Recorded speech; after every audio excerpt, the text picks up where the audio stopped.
있습니다. 흑인이신데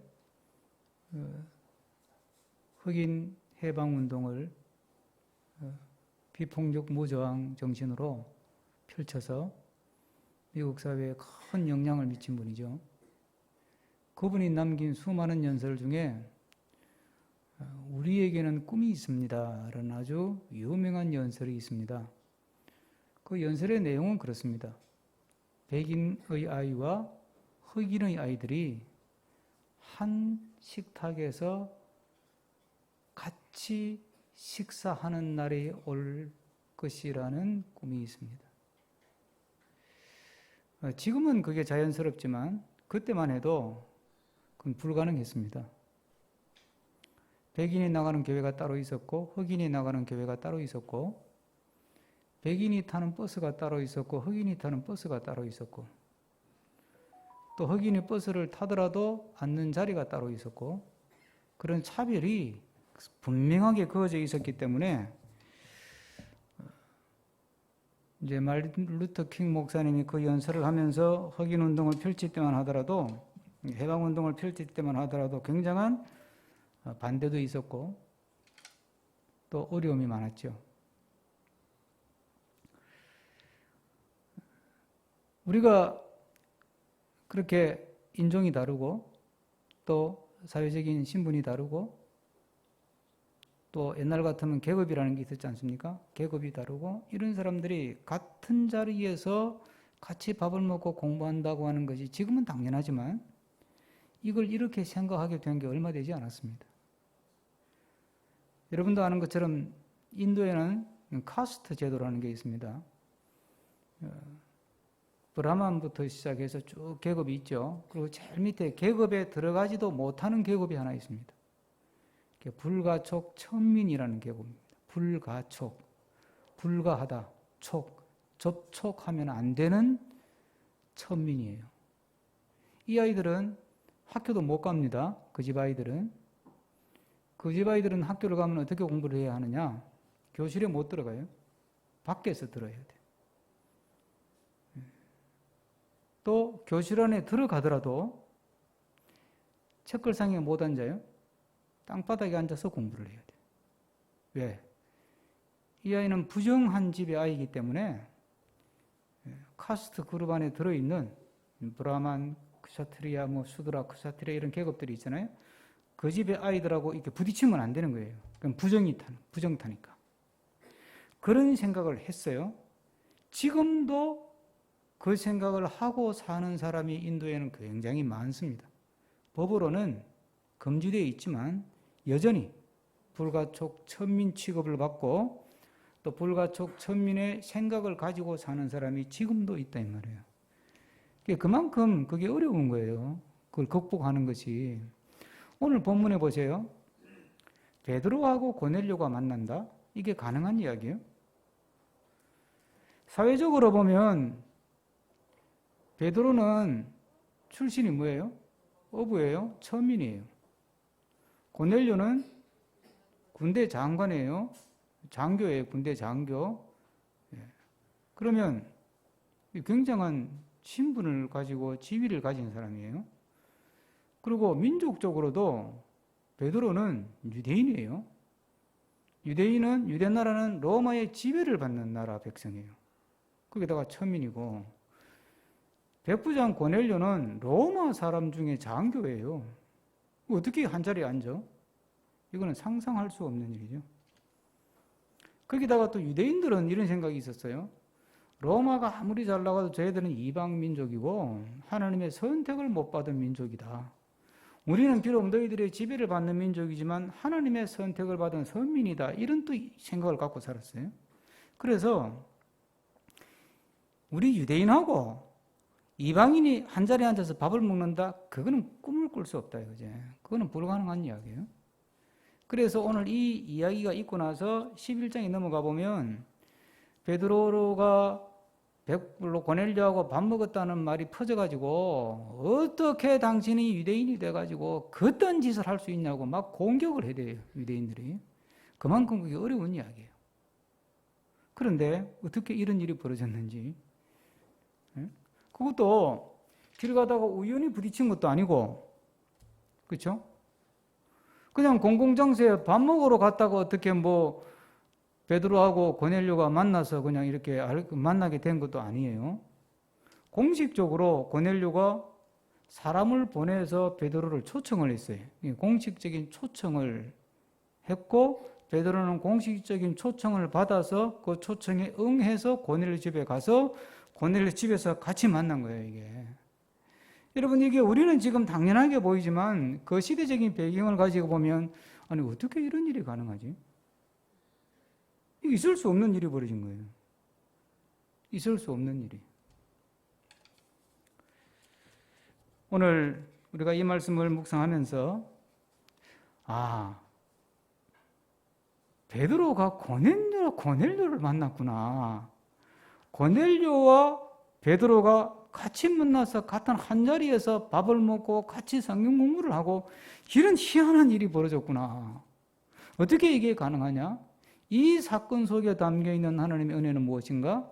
우리가 함께 묵상하면서 우리도 베드로가 고넬료를 만나고 고넬료가 베드로를 만나는 것처럼 이런 참 희한하고 놀라운 이런 일들을 경험하고 이루며 살아가기를 주의 이름으로 부탁합니다. 미국의 인종 갈등은 심각하죠. 뭐 LA 폭동이라고 부르든 LA 사태라고 부르든 우리 기억에 아주 또 생생하잖아요. 지금도 미국은 인종 갈등이 아주 심하죠. 차별도 아주 심하고. 그래요. 우리나라도 보세요. 우리나라도 앞으로 다인종 또는 다민족 국가로 바뀔 것이라고 하는 것은 다 알아요. 지금도 이미 우리나라에 외국인들이 많이 들어와 살고 다문화 가정도 아주 많죠. 네. 근데 지금 인구가 줄잖아요. 우리나라 애를 안 낳으니까 출산율이 낮으니까. 그래서 지금 앞으로 이 출산율 문제를 해결해야 뭐 공장에 다닐 사람도 나오고 회사 다닐 사람도 나오고 학교에서 등록해서 공부할 학생도 나오고 그러는데 이 문제가 해결이 안 되니까 대다수의 사회학자들이나 학자들이 뭘 이야기해요? 이민을 받자. 외국인 노동자를 좀 더 적극적으로 받자. 그래야 이게 인구가 유지가 된다. 인구가 유지돼야 나라가 유지가 된다. 지금 젊은 친구들이 결혼해서 애도 안 낳고 사는데 저 친구들이 우리 나이 때 되면 아이고 내가 이거 크게 잘못했구나. 결혼해서 애를 성경 말씀대로 둘 셋은 낳았어야 되는 건데 내가 나 혼자 내 인생 살려고 하다가 그냥 내 스스로 그냥 내 밥통을 걷어 찼구나. 그렇게 후회할 날이 반드시 오는데 이건 불보듯 뻔한 거란 말이에요. 그러지 않기 위해서는 적극적으로 이민정책을 쓰자는 거 아니에요? 일본 역시도 인구가 급속도로 줄었어요. 일본이 급속도로 줄면서 그래도 아직은 일본이 대국으로 유지할 정도로 1억 2천만 명 정도 인구를 유지할 수 있는 그나마 출산율도 낮고 그런데도 유지하는 큰 요인이 뭐냐면 외국인 노동자 이민을 적극적으로 받아들였기 때문이에요. 일본이 이제 섬나라라도 의외로 그건 또 빨리 또 동작이 빨랐어요. 우리보다 더 생각이 열린 거야. 그러니까 섬나라라 그런지. 우리는 단일 민족 뭐 이래가지고 외국인을 받아들이는 것에 대해서 저도 그렇고 여러분도 그렇고 이게 사실 쉽지 않아요. 머리로는 받아들여야 되는데 그래도 그렇지. 이게 거부감이 굉장히 많단 말이에요. 그렇지만 이제 외국인을 받아들이는 걸 피할 수가 없어요. 이미 우리 주변에 외국인 노동자가 많아요. 우리보다 더 흰 색깔도 있고 우리보다 또 검정 색깔도 있고 다양한 색깔의 외국인 노동자들이나 외국인 이민자들이 우리나라에 들어올 거예요. 그럼 여기 있는 젊은이들은 앞으로 그들과 함께 한 동네에서 살아야 돼. 자, 그러면 우리나라는 인종 갈등이 안 일어날 거예요. 지금은 워낙 외국인들 숫자가 적으니까 함부로 못하니까 또 우리도 또 이렇게 아직은 뭐 상황 판단이 잘 안 되니까 그냥 지나가고 조금 신기하기도 하고 호기심도 있고 그러니까 그런데 이제 외국인 노동자들이 와서 경제적으로 자리를 잡고 직장에 자리를 잡고 좋은 집을 갖고 살고 시작하게 나면 저희들 봐라 남은 나라 와가지고 나보다 더 잘 사네. 그러면 기분 나쁜 거야. 그러면 이제 그때부터 아주 묘한 인종 간의 갈등, 대립이 일어날 수밖에 없어요. 인간 사회는. 이게 해결할 방법이 없어요. 이거 어떻게 해결해요? 교육으로? 미국이 인종차별하지 말라고 그렇게 교육을 해도 안 돼. 사회 정책으로 뭐 이미 다인종 또 다민족 간의 갈등을 겪은 나라들은 수많은 좋은 정책을 다 펼쳤어요. 그래도 이 문제가 해결이 안 되는 거예요. 그러니까 이게 인간의 본성 속에 있는 이런 어떤 묘한 우월감을 갖고 싶고 상대를 짓밟고 싶고 무시하고 싶고 하는 이런 묘한 죄의 본성들은 결코 교육으로 해결을 할 수 없고 제도로 또 고칠 수가 없는 거죠. 어디에서 이 희망을 찾아야 되느냐? 오늘 성경에 그 답이 있는 거예요. 오늘 성경 말씀해 볼까요? 자, 34절, 35절 다 같이 한번 읽어보겠습니다. 베드로가 입을 열어 말하되 내가 참으로 하나님은 사람의 외모를 보지 아니하시고 각 나라 중 하나님을 경외하며 의를 행하는 사람은 다 받으시는 줄 깨달았도다. 하나님은 외모를 보고 사람 차별하지 않는다 이 말이에요. 그 사람의 피부 색깔이나 그 사람의 학력이나 학벌이나 그 사람의 지역이나 그런 걸 가지고 사람 차별하는 분이 아니다. 하나님은 우리나라뿐만 아니라 세계가 앞으로 지금 글로벌 시대가 돼서 막 나라 사람들이 서로 섞여가면서 살아가는 시대 아닙니까? 우리나라는 이제 나라를 유지하기 위해서라도 외국인을 받아들여야 되지만 그렇지 않아도 이미 지금 전 세계 사람들이 막 섞여가면서 사는 시대란 말이죠. 이럴 때 우리에게 정말 필요한 게 뭐예요? 사람을 외모로 쉽게 판단하고 사람을 차별하고 사람을 적대시하고 그러면서 사람을 공격하고 하는 이 못된 죄의 습성을 버려야 되는 거예요. 그런데 머리는 알지만 이게 생각처럼 쉽지 않다 이 말이에요. 어디에서 답을 찾느냐? 교육으로 안 된다니까요. 제도를 뜯어고치고 법을 뜯어고친다고 되질 않는다니까요. 잠깐 되는 것 같지만 또 그 법을 피하고 제도를 피해서 또 그 행동을 하는 거예요.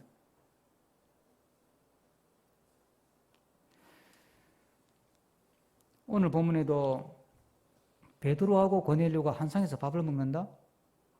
이게 어떻게 가능해요? 베드로도 고넬료와 밥 먹는 게 불편할 수밖에 없고 고넬료 입장에서 베드로 보면 저희는 우리가 다스리는 나라의 그것도 천민인데 저거 어부 출신인데 저희를 내가 같이 인격적으로 같이 이렇게 뭐 서로 존대하면서 앉아서 밥을 먹고 이야기를 서로 나누고 이거 존심 상하지. 그런데 아무 문제가 안 돼요. 그게 문제가 안 된다니까요. 베드로에게도 문제가 되지 않고 고넬료에게도 문제가 되지 않습니다. 이유가 뭡니까? 법이 그래서도 아니고 그렇게 교육을 받아서도 아니에요. 오히려 차별하라고 교육을 받았고 서로 분리하라고 교육을 받았고 제도적으로도 그렇게 돼 있어요. 그런데 고넬료와 베드로와 고넬료가 만나서 한 상에서 밥을 먹으면서 대화를 나누는데 전혀 어색하지 않아. 뭐 때문에 가능합니까? 거기에 예수 그리스도의 복음이 역사하기 때문에. 예수 그리스도의 복음이라고 하는 것, 예수라고 하는 분을 가운데 매개로 만나니까 남이 아니고 형제가 되는 거예요.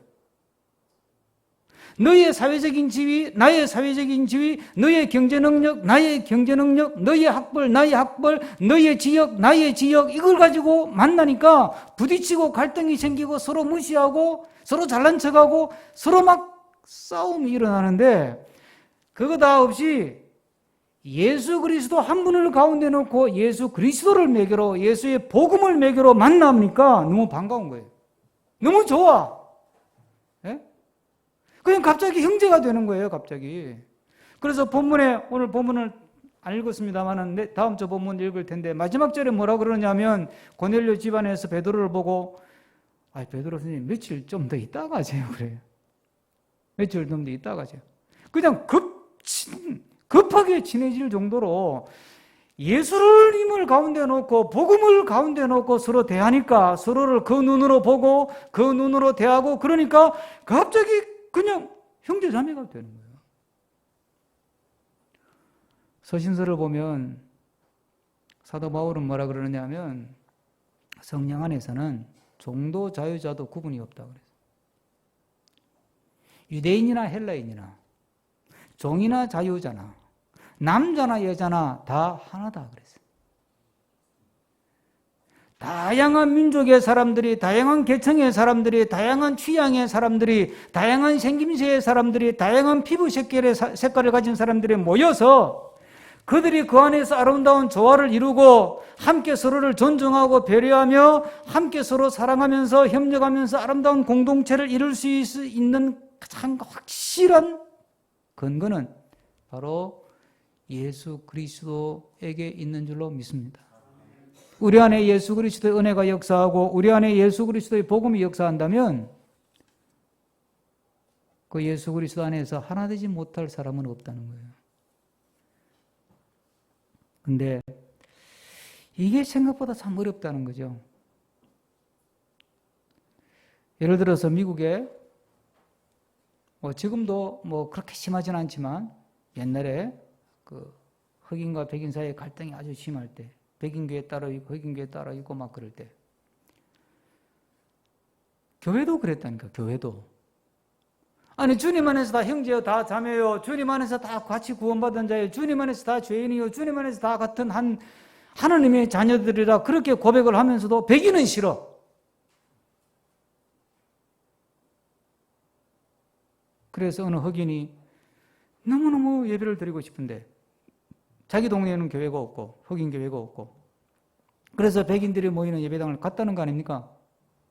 갔더니 입구에 안내하는 백인 집사님이 여기는 흑인이 들어올 수가 없습니다. 그리고 쫓아내더라는 거지.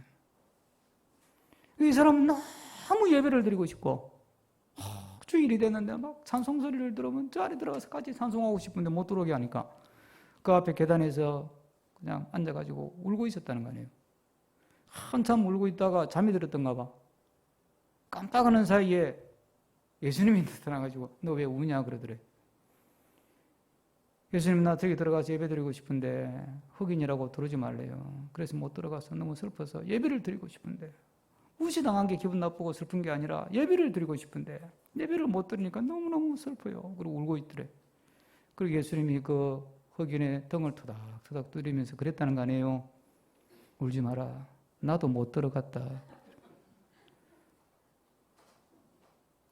우리가 믿음으로 사랑으로 한다고 하지만 여전히 우리는 복음으로 예수의 마음으로 예수의 사랑으로 예수의 눈으로 사람을 보고 대하지 않습니다. 여전히 내 사회적인 인습을 가지고 내 피부 색깔을 가지고 내 취향을 가지고 내 출신 성분을 가지고 사람을 대한단 말이에요. 정말 우리가 예수 안에 예수의 복음을 가진 사람으로 살아가는 우리만이라도 우리 안에 있는 서로 차이와 다름을 인정하고 받아들이고 존중하고 용서하고 서로 축복하고 격려하기를 노력하는 우리가 되기를 축복합니다. 제가 우스갯소리처럼 이야기하지만 사실 우리가 이게 되게 거창하게 생각하면 인종차별 이렇게 거창하게 갈 것도 없고 그런 사회적인 이슈까지 남북 이렇게까지 안 가도 여러분 에어컨 켜는 거 하나 가지고도 우리는 싸우잖아요. 누구는 더 세게 틀어라, 누구는 꺼라, 덥다, 누구는 춥다. 그럼 어떻게 해야 돼요? 제가 그랬잖아요. 주방에서 우리 교회가 그렇다는 거 아니에요. 김밥 말다가 서로 싸운다니까. 김밥 말다가 계란을 너무 굵게 썰었다 짧게 썰었다부터 시작해가지고 그게 싸울 거리예요. 우리는 그거 하나 못 내려놓는 거야. 그거 하나. 조금 더우면 조금 참으면 되잖아. 조금 추우면 조금 참으면 되고. 안 그래? 여러분 더워요 안 더워요 지금? 저는 되게 더워요. 지금 이거 봐요. 이게 풀 몇 개를 달아놨어요. 이게 지금. 머리가 뜨끈뜨끈해요. 아이고. 마스크 안은 지금 땀이 벌써 찼어요. 여러분, 우리가 예수님을 마음에 모시고 복음으로 산다고 하는 것은 그거 조금 하는 것 차이, 식성이 조금 다르고 요리하는 순서, 방법이 조금 다르고 서로 춥고 덥고 그게 체질마다 조금 다르잖아요. 그럼 그때는 상대방을 배려하는 거지. 나는 덥지만 집사님 추우세요? 그럼 어떻게 히터를 틀어야지. 히터 터져야 괜찮아요. 내가 조금 참으면 돼요. 나는 추운데 이 사람이 덥대. 그럼 어떻게 해요? 아이, 에어컨 조금 더 세게. 아니다. 반대로 얘기했다. 좀. 그러니까 우리가 그거 하는 게, 그게 믿음 생활하는 거예요, 여러분. 그거 하는 거. 밥 먹을 때 내가 너무 배가 고파. 빨리 먹어야지. 막 당 떨어져서 지금 막 승질 날라 그래. 그래도 집사님 먼저 드세요. 집사님 먼저 드세요. 식은땀이 나고 막 당이 떨어져가 그래도 아이고 집사님 막 식은땀이 나고 당 막 떨어진 것 같은데 빨리 드세요. 괜찮아요. 뭐 이런다고 죽지는 않으니까 빨리 드세요. 그게 믿음 좋은 거예요, 여러분. 예? 믿음 좋다는 게 주님 안에서 서로를 배려하고 서로를 인정하고 서로의 차이를 받아들이고 그리고 주님 안에서 어쨌든 하나가 되고 협력할 수 있는 것. 그것이 주님이 원하시는 믿음이요. 주님이 꿈꾸시는 세계인 줄로 믿습니다. 그럴 때 이 복음이 유대와 사마리아와 땅끝까지 갈 수가 있어요. 그게 안 되면 못 가요. 또 아프리카 가가지고 우리보다 검은색이라고 무시하고 그러면서 전도하고 남미 가가지고 우리보다 좀 못 산다고 또 무시하면서 전도하고 그러면 그거는 전도를 하는 게 아니잖아요. 폼 잡으러 간 거지. 돈 자랑하러 간 거지. 그런 작은 차이를 우리가 극복하려고 애를 써야 돼. 이게 사탄의 마음이나 우리 안에 죄성이 그거 극복하는 걸 그렇게 어렵게 만들기 때문에 그래서 기도하고 또 능력받고 그래서 또 나를 복종시키고 그러면서 우리가 복음을 표현하고 그리스도의 사랑을 드러낼 때 우리는 베드로가 고넬료를 만나 기뻐하듯이 고넬료가 베드로를 만나 기뻐하듯이 그런 삶을 꿈꾸며 살아갈 수 있는 줄로 믿습니다. 이 카타콤에서 믿음 생활했던 우리 믿음의 선배들을 보면 예수님 부활 승천하신 후에 로마가 기독교인들을 박해하고 유대인들은 유대인들대로 기독교인들을 잡으러 다니고 그러니까 다 도망 다니다가 갈 데 없어가지고 지하 공동묘지로 숨어 들어갔다는 거 아닙니까? 그래서 그 지하 공동묘지 카타콤, 지하 공동묘지가 예배 장소가 되고 믿음의 성도들이 모이는 처소가 됐단 말이죠. 근데 여러분 생각해 보세요. 이분들이 주일날 돼서 예배를 드려요. 또 성경 공부를 하기 위해서 카타콤에 모이는데 아니 어쨌든 지하 공동묘지니까 환경이 좋지는 않을 거 아니겠습니까? 그렇죠? 일단은 뭐 밝지는 않을 거고 습기가 좀 많을 거고 일단 그 두 가지만 생각해도 싫어. 아, 왜 이렇게 습해 그냥 끈적끈적한 게 너무 싫어. 직직하고 어둡고 아, 보기 싫어. 거기다가 지하니까 뭐 공동묘지로 쓰는 곳이니까 뭐 가까운데 뭐 그거 뭐 죽으면 없어도 뭐 냄새가 그렇게 향기롭지는 않았을 거야. 아, 냄새도 싫어 그냥. 예? 근데 그분들이 그런 상황에서 예배를 드려요. 아, 참나 이거. 아니, 감독님 저 냄새 좀 해결하세요. 뭐해요 도대체 냄새 해결 안 하고. 그러면서 예배를 드렸을까요? 아니면 행복해가지고 내 영혼이 은총 입어 중한죄짐 벗고 보니 그 어디는 한날나라 그러면서 예배를 드렸을까요? 뻔하잖아요. 답은. 어떻게 그게 가능해요? 여러분 기도원 요즘 기도원이 많이 죽었습니다만 여러분들 우리 세대는 기도원 많이 다녔잖아요. 산기도도 다니고 동구 굴속에 가서도 기도하고 뭐 소나무 뿌리도 뽑고 안 되면 뭐 풀포기라도 하나 뽑고 그러면서 기도하면서 모기에게 물리고 예? 뱀에게 물리기도 하고 예? 기도하기 좋은 장소 찾아가다가 뭐 이렇게 구르기도 하고 저도 한 2번 굴렀던 것 같아요. 예? 뭐 그때는 산에 가면 자리가 좋은 자리는 다 차지하고 있으니까 예? 자, 그러면서 기도원 가서 기도할 때, 자리도 비좁고 말이야. 기도원, 여러분들, 기도원에 가서 기도 옛날에 해보신 분들은 기도원의 냄새가 좋은 냄새 나요? 아이고, 그 기도원 냄새, 그에 땀내부터 시작해가지고, 아이고, 냄새가 진짜 고약해요. 예? 안 가보신 분은 모르겠지만, 가보신 분은 알죠? 그 냄새 진짜 고약해, 그거. 여기다가 막 금식하는 분 옆에 있으면 진짜 그거 참 앉아서 같이 숨쉬기가 어려워요. 금식하면 그 속에서 이게 이 몸에 있는 이게 이 노폐물들이 나오잖아요. 그러니까 그게 전부 다 그 냄새로 나오잖아요. 금식 해보면 뭐 내 몸에서 나는 냄새가 얼마나 역한데 노폐물들이 빠져나오니까. 그냥 옆에 앉아 있으면 그거 역하지. 하여튼 뭐 그런데도 그 기도원에 옛날에 막 꽉 이 정도 그 공간 같으면 아마 한 300명은 앉았을 거야. 막 앉아가지고 손뼉 치고 찬송하고 기도하고 얼굴은 완전히 천사의 얼굴이야. 어떻게 그게 가능해요? 물리적인 환경이 좋아서가 아니었어요. 이유는 딱 하나예요. 거기에 은혜가 역사하기 때문에요. 거기에 말씀이 역사하고, 거기에 성령이 역사하고, 거기에 은혜가 역사하고, 거기에 예수 그리스도의 영이 역사하니까 그렇게 불편한 것도, 그렇게 구린 것도 그게 좋더라는 거예요. 그래서 자꾸 기도하면 또 가게 되고, 또 가게 되고, 자꾸 가게 되고, 가서 또 내려오면 또 다음 갈 날 잡고. 다른 이유가 하나도 없어요. 밥이 맛있던 것도 아니고, 잠자리가 편했던 것도 아니고, 뭐 향기로웠던 것도 아니고, 뭐 벌레 물리고, 모기도 물리고, 다 그랬어. 그래도 좋았어. 이유는 딱 하나, 거기에 은혜가 있었어요. 말씀에 은혜가 있었고, 기도에 은혜가 있었고, 찬송에 은혜가 있었고, 거기에 예수 그리스도의 향기가 있었어요.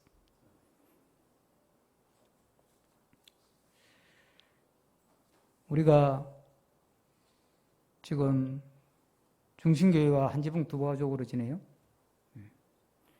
우리만 쓸 때보다는 약간 불편할 수 있어요. 그렇죠? 뭐 아직까지는 불편한 건 전혀 못 느끼는데 그럴 수도 있어요. 저는 이렇게 생각해요. 우리 믿음이 이제 진짜 제대로 된 어떤 테스트 기간을 거친다. 우리 믿음이 제대로 된 믿음이라면 이 불편함이 기쁨으로 받아들여져야 돼요. 저는 아침에 타고 오면 어저께 아이들이 여기서 중등부 아이들이 세례 공부한다고 1박 2일 하면서 뭐 밥도 먹고 공부도 하고 찬양도 하고 그랬어요. 그 아침에 오니까 사람들이 왔다 갔다 하잖아. 보통 주일을 오면 별로 없는데, 그리고 9시쯤 되니까 애들 소리가 나니까 저는 막 기분이 너무 좋더라고. 뭔가 교회 같아, 이제. 우리는 진짜 뭐 표현이 좀 그렇지만 정막 강상까지는 아니어도 아침에 오면 조용했어요, 그냥. 수도원에 들어와 앉아 있는 것 같이. 그런데 이제는 9시만 넘으면요, 애들이 왔다 갔다 하고 애들 소리가 들리고 저는 너무 행복해요. 제가 뭐 성질이 되게 뭐 이렇게 막 너그러워서 그렇지 않다는 거 아시죠? 그렇다고 또 인정하는 눈빛을 보내시는 건 또 무엇이요? 예? 너무 좋은 거예요. 왜? 그걸 은혜로 받으면. 은혜로 받으면 버릴 것이 없다고 그랬어요. 은혜가 있으면 거기에 천국이 임하고 거기에 하나님이 기뻐하는 역사가 일어나는 줄로 믿습니다. 고넬료와 베드로가 만났는데 거기에 말씀의 은혜가 있는 거예요. 바울이 전한 복음이 뭐예요? 십자가의 복음. 뭐 특별한 얘기 한 것도 아니고 예수 그리스도의 십자가. 그분이 우리를 위해서 죽임당하셨고, 그분이 우리를 위해서 부활하셨고, 그분이 우리를 위해서 승천하셨고, 그분이 우리를 위해서 다시 오신다고 하는 이 예수의 복음을 전하고, 그 복음을 서로 나누니까, 그 복음 안에 머무니까, 그 은혜 안에 있으니까 모든 게 오케이야. 예? 다른 불편한 게 문제가 안 되더라는 거예요. 뭐 너는 뭐 로마의 장교고 나는 뭐 천민 어부 출신이고 이것도 문제가 되지 않고, 당신은 뭐 이방인이고 나는 유대인이고 이것도 문제가 안 되는 게, 문제될 게 아무도 없어. 그냥 예수의 은혜가 역사하니까 그게 좋은 거예요. 그냥 서로가. 그런 믿음의 은혜가 우리 안에도 역사하기를 축복합니다. 그래서 주님이 보실 때 참 잘한다, 너무 보기 좋다, 칭찬 듣는 우리 모두도 역시 또 스스로도 정말 함께하기를 잘했다, 기쁨으로 고백할 수 있는 그런 기회가 되기를 주의 이름으로 부탁합니다. 이뿐만 아니라 어디에서나 주의 은혜가 역사하도록 은혜 안에 매여 붙들려 살아가는 우리가 되기를 축복합니다. 어떤 철학자가 도둑놈하고 깜빵에 갇혔대요. 이제 이 도둑놈이 제안을 했어. 내가 몇 번 와봤는데 내가 도망갈 구멍을 아니까 나하고 도망갈래요, 안 갈래요? 그러니까 철학자가 믿을만 하거든, 이 사람이. 갑시다. 얘가 이제 둘이 이제 도망을 시도를 한 거예요. 근데 한밤중에 사람 해가지고 이제 도둑놈하고 철학자가 이제 도망을 탁 가는데, 그만 이 도둑놈이 앞장서 가는 나만 따라오래가 기어서 막 가는데 뭐 기와장을 잘못 받은지 빠시락 소리가 난 거야. 그러니까 밑에서 이제 이게 뭐 경비병이 누구야 소리를 지르니까 가만히 있다가 냐우 에이 고양이가 시끄럽게 말이야 귀찮게 그러고 가버렸어. 그 하고 또 이제 막 그런데 이번에는 철학자가 또 빠시락 해가지고 뭐나 밟아가지고 빠시락 누구야 그랬더니 잠깐 침묵이 흐르더니 이 철학자가 고양이에요. 그러니까 잡혔다는 거예요. 여러분 책에서 이 글을 읽고 이게 딱 우리 모습이다. 누구야? 교회 다니는데요. 나 그리스도인이에요. 나 예수쟁이인데요. 근데 예수 냄새가 안 나는 거예요. 고넬료와 베드로는 하나님께서 말씀하실 때 그걸 행동으로 그대로 실천했어요. 고넬료 보고 야 너 그 베드로 그거 부르다가 이야기 좀 들어라. 그거 들을 거 있다. 그 여러분 같으면 하시겠어? 예? 여러분이 고넬료 같으면 하시겠어? 아니 하나님 아무리 그래도 그렇지. 그 유대 나라에 그 똑똑한 율법학자도 많고 서기관도 있고 꽤 배운 사람도 많이 있고 나하고 좀 급도 비슷한 사람도 많은데 그 중에 한 사람 중에서 뭐 좀 불러서 들으라 그러면 그 쉽게 딱 이해가 되는데 베드로라. 그래도 어쨌든 그 당시 군인들은 그거 다 군인과 경찰 역할을 같이 했거든요. 그러니까 대충 정보는 갖고 있을 거 아니야 첩보로.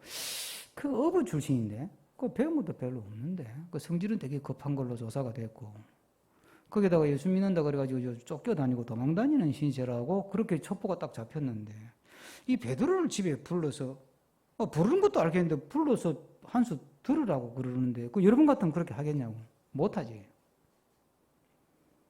그런데 성경 보면 어떻게 했어요? 고넬료가 하나님의 그 음성을 듣고 바로 사람 보내가지고 베드로를 초청해요. 그 말은 그 말 듣고 바로 초청장을 보냈다는 얘기예요. 공식적으로. 베드로는 하나님의 음성을 듣고 환상을 보고 음성을 듣고 긴가민가 하는데 갑자기 누가 초청장을 들고 왔어. 그래? 그럼 가야죠. 그리고 또 베드로도 또 성큼 또 행동으로 옮겨요. 여러분 하나님의 놀라운 역사는 행동하는 신앙을 통해서 그 놀라운 역사가 일어나는 줄로 믿습니다. 예.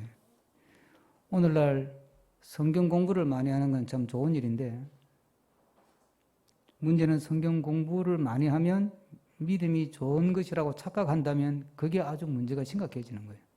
하나님의 말씀은 영적인 것이라 그 말씀이 나에게 들어와서 나를 변화시키면 나를 굉장히 그리스도의 향기가 나는 사람으로 막 바꾸어 가지만 그 말씀이 내 속에 들어왔는데도 변화를 못 시키면 나를 변질을 시켜요.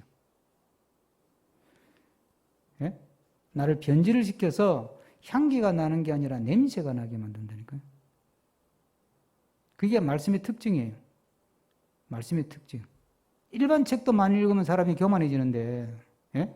세상 책도 많이 읽으면 사람이 교만해지는지 하잖아요. 아는 척하고. 그런데 하나님의 말씀인 성경을 그렇게 말씀을 공부했는데 그 말씀이 나를 뒤집어 놓고 변화시키고 새 사람 만들고 사람을 겸손하게 만들고 나를 그냥 하나님께 헌신된 사람으로 만들지 않고 내 성경 지식이 차곡차곡 쌓여가지고 야 이런 것도 있네 저런 것도 있네 새로운 진리를 깨달았네 다 깨달았어 다 많이 배워서 성경 지식이 쌓였어요. 그런데 그 말씀이 내 안에 들어와서 나를 하나님의 사람으로 바꾸어 놓지 않고 나를 변화시키지 않고 새롭게 하지는 못했어. 그럼 나를 어떻게 만들어요? 부패시킨다니까. 그럼 악취가 난다니까. 그게 교만이에요.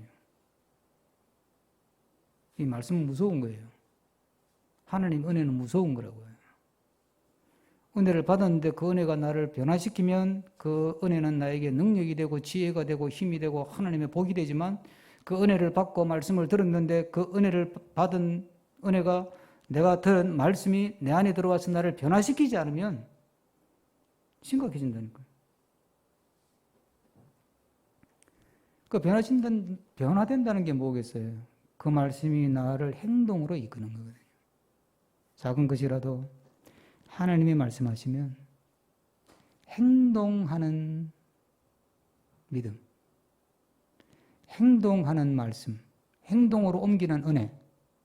그럴 때 행함이 없는 믿음은 죽었다고 하는 사도 야고보의 말씀처럼 우리가 받은 은혜가, 우리가 받은 말씀이, 우리가 깨달은 진리가 행동하는 진리, 행동하는 말씀, 행동하는 은혜가 되므로 오히려 행함이 있는 믿음으로, 칭찬 듣는 믿음으로 바뀌게 될 줄로 믿습니다.